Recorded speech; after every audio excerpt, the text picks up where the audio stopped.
Good morning everyone. बिहानको अहिले 5 बजिसकेको छ। ल यस्तो उज्यालो भइसकेको छ। म चाहिँ अब ट्राभलको लागि निस्किँदैछु। बिहानको मौसम फ्रेस भइरहेछ। अब हेरौँ त्यहाँको वरिपरिको वातावरण कस्तो छ। अब त्यहाँ गएर भेट्नेछु है। म चाबेल आइसकेको छु गाडीबाट झरेर। अब क्लासको लागि जाँदैछु। यस्तो भ्यू हुन्छ है चाबेलतिरको। पछि चाहिँ अहिले होइन 10 बजे 8 बजेदेखि पछि पुरै भिडै भिड हुन्छ। गाडीको जामै जाम हुन्छ। यता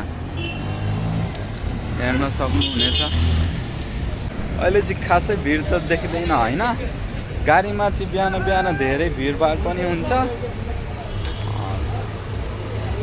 पछि पनि त्यस्तै हो, भिडै भिड हुन्छ। बिहान आउँदाखेरि यसो हुन्छ नि, खाली हुन्छ भनेर कोही बाहिरको मान्छे आउँदाखेरि होइन लागिन्छ, लेकिन त्यस्तो खासै छैन। बिहान चाहिँ झन् बस पाएको हुन्छ। किनकि कोहीलाई कलेज जानुपर्छ, कुनै मान्छेलाई कामको लागि जानुपर्ने हुन्छ होइन। कोही फर्स्टमा आउँदाखेरि होइन गाउँको मान्छेहरूलाई उनीहरूलाई के लाग्छ होला होइन, बिहानको गाडी गाउँतिर त होइन खाली खाली हुन्छ। बट यता खासै हुन्न, सबै बस बिहानैदेखि नै प्याक हुन्छ। कहिलेकाहीँ त सिट पनि पाउन गाह्रो हुन्छ। झन् त दिउँसोतिर त झन् गाह्रो हुन्छ। एउटा क्लास त सक्यो, अब अर्को क्लास बाँकी छ। घाम पनि यस्तो चर्को छ, आज के गर्ने। छाता पनि लिएर आएन मैले। अब कता जाम। छाता लिएर आएको भए इजी हुन्थ्यो कतै घुमघाम गर्नको लागि। दिउँसोमा त झन् कहाँबाट जाने हो। अलिअलि गोरो थियो, त्यो पनि कालो बनाइदिन्छ घामले। यो पनि क्लास सक्दै 1.5-2 घन्टा यहीँ सकिहाल्छ। 8:30 त बजिसकेको छ। अब हेरौँ आज कति बजीसम्म म यतै बस्छु। स्कुल गइरहेछ। बाटो फ्रेस नै छ आज, उज्यालो छ। घाम त चर्को भन्दा नि चर्को लागेको छ। हेर्नु,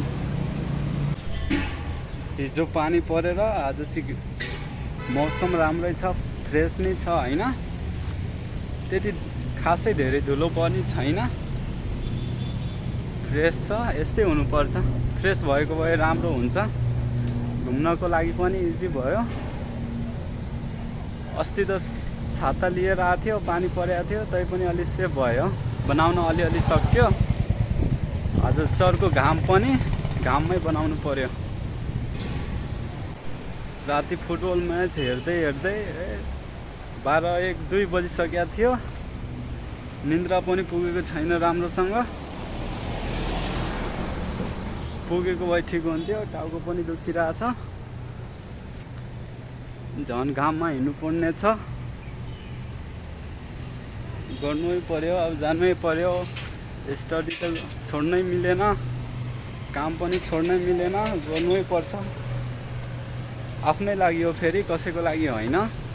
यो हेर्नु घाम कति चर्को छ। नेपालमा पनि युरोप जस्तै गर्मी छ है। आम्मामा कालो बनाइदियो क्या हो मलाई त। युरोप भन्दा पनि गर्मी कम छैन नेपालमा। पसिना सबैतिर आइसकेको छ, जिउ पनि भिजिसकेको छ। ल हेर्नु त, यस्तो भइसकेको छ जिउ सबै भिजेर।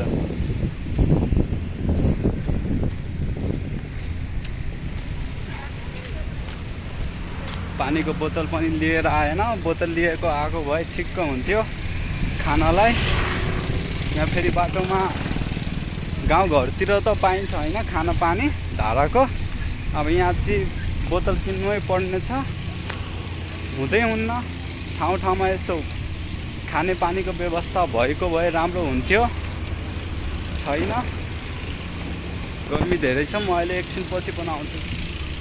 फाइनली क्लास पनि सक्यो। अब म रुमको लागि निस्किँदैछु। गाडीहरू त भिडै छ। यो चाहिँ चाबेल एरिया हो होइन। यहाँको अहिले छ इन्भाइरोमेन्ट यस्तो छ होइन, यहाँको ड्रेनहरू पनि फ्रेस नै छ। यहाँ चाहिँ पहिला चाहिँ धेरै फोहोर थियो, अहिले चाहिँ फ्रेस बनाएको छ होइन। जे होस् अलिअलि हाम्रो देशमा पनि चेन्ज भइरहेछ। घाम यतिको छ, गाडीको भिडभाड पनि त्यति नै छ। यहाँबाट तलसम्म हेर्न सकिन्छ। यस्तो चर्को घाममा घुम्न कति गाह्रो छ हेर्नु त। युरोपभन्दा पनि बढी गर्मी छ यहाँ। यतिको छ है घाम। ओहो जिउ त पाक्यो जिउ। गाडीहरू चल्दैछ। अहिले चाहिँ खुब भिड हुन्छ, बसमा पनि बाटोमा पनि प्रयोगकै प्रयोग हुन्छ। कसरी बनाउने हो अब म चाहिँ अब गाडी समातेर सुई कि सुई घर हिँडिदिन्छु। अलिअलि साइडबाट हिँड्दाखेरि अलिक ठिक्क छ।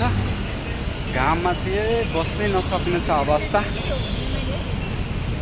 यस्तै भयो भने गाह्रो हुन्छ बनाउन। बरु चाहिँ अलिअलि पानी पर्दाखेरि ठिक्क हुन्छ, त्यतिखेर बाहिर निस्केर बनाउँदाखेरि राम्रो भयो इन्भाइरोमेन्ट। अहिले चाहिँ यस्तो गर्मी छ, पुरै छोडिदिउँ।